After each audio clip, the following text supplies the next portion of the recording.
Hello, Adam 300S. This is a bit more of a, this is like the beginner's guide to RC, except this is after you've passed those trainer to secondary trainer. After you've passed them, what do you do from there? I haven't got any pictures this time, but this is just sort of giving you an idea of sort of semi-good planes if you're starting to do aerobatics with your secondary trainer.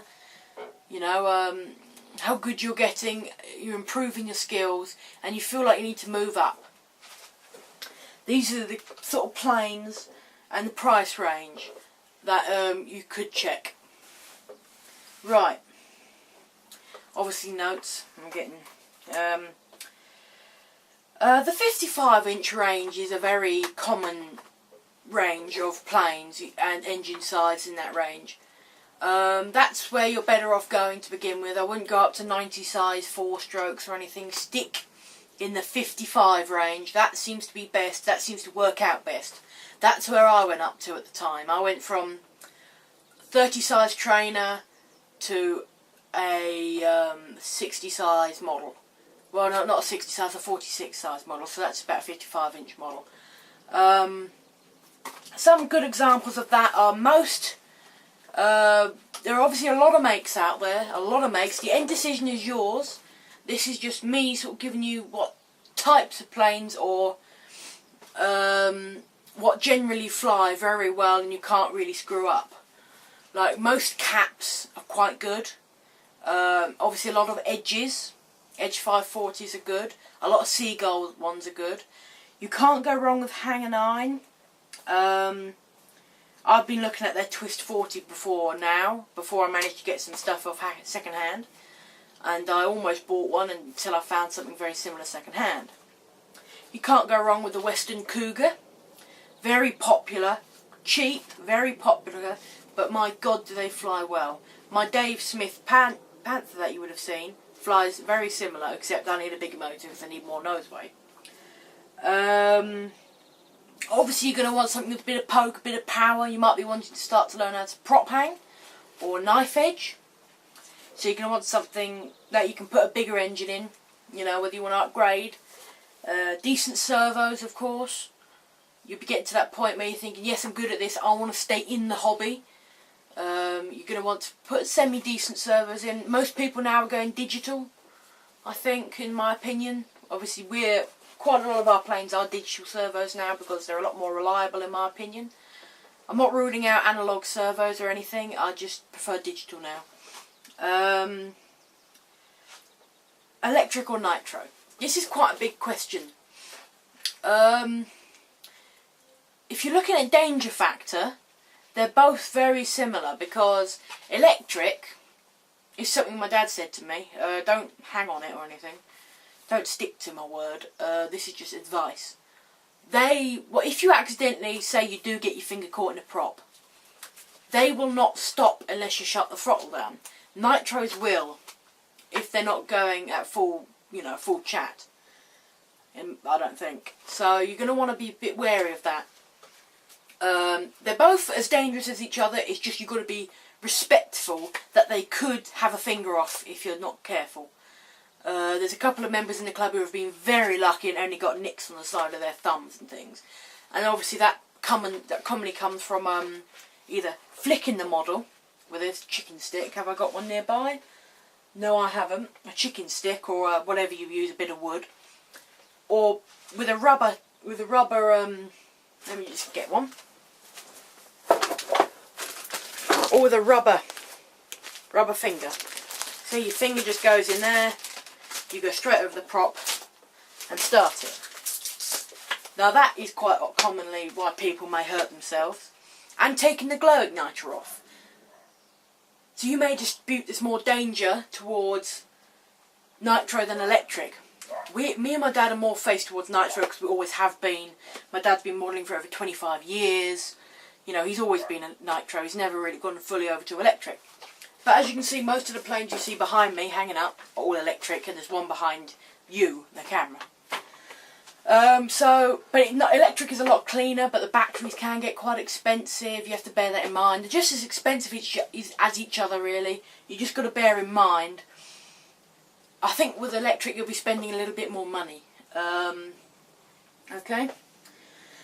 Right, on to more detail with planes. The Seagull Edge is very good.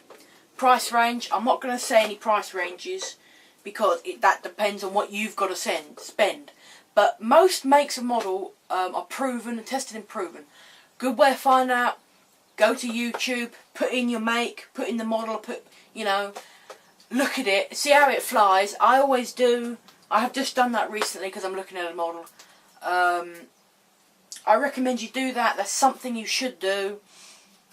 Same Phoenix Sukhoi, I've seen them fly, they fly alright. Again, reviews on the model websites, forums, YouTube again, check it all, because they will be there, I can guarantee you, they will be there.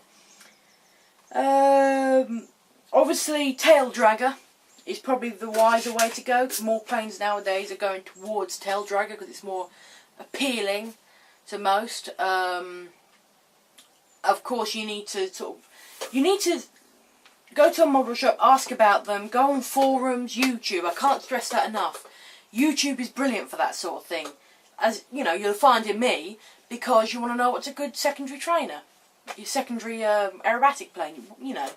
Your third plane that you've bought because you want to move up. Just check everything. Of course, check second-hand websites. There's like BMFA, RCM, and the other classifieds, I don't know how you say it. They all do, and they're all brilliant. So don't rule that out until you've had a look. From that, you may not be wanting to go with like a scale model, if you will, or standoff scale. You might want to be going with an own design thing, like a Jupiter or something like that. I think a Phoenix Jupiter or something. Of course, I haven't really listed any of them here because I didn't really have time. I've made this video and it's recommended by someone who I've gotten to know on YouTube, through YouTube. This is a new recommendation video. I can't say, yes, you go out and buy it. All I can say is do lots of research before you buy. Find the cheapest but pretty good deals. Check every model shop you can. Just don't rush into it and think, I'm going to get that, because you'll probably regret it. I know I certainly have. Because I've gone to a model shop, I've seen this plane, I bought it, brought it home, almost finished building it, went to another model shop, there's one hanging up in the ceiling for sale for half the price. That's how it works. It's always worked for me like that. So check everything before, do lots of research, make sure that's what you want to do, because you could regret it if you're not careful. But please do your research, because I know quite a lot of younger modelers that have gone into it, bought a plane, and they've not been satisfied. Do your research, look at all second-hand websites, go to forums. It's just well worth doing, because you put your mindset into looking at these models, making sure this is the one for you. Go to a model shop, ask about the model, let them get it down. If there's one in the shop, you can open up the box, have a look at it, see if it is what you want, because you've got to make sure it looks appealing as well. You're not just going to buy it because it's a certain type of model. It's got to be appealing as well. Okay then, that's about me done from ranting and suggesting to you, check every second-hand website, check every model website, just check them. Okay, this was a suggestive video. I want to know, if you watch this, leave a comment and say what videos you would like to see. Of course, rate, comment, subscribe. I'm taking that from other YouTubers. Please leave a comment saying what videos you'd like to see. To that YouTuber who suggested this, thank you. This is Adam300S saying goodbye.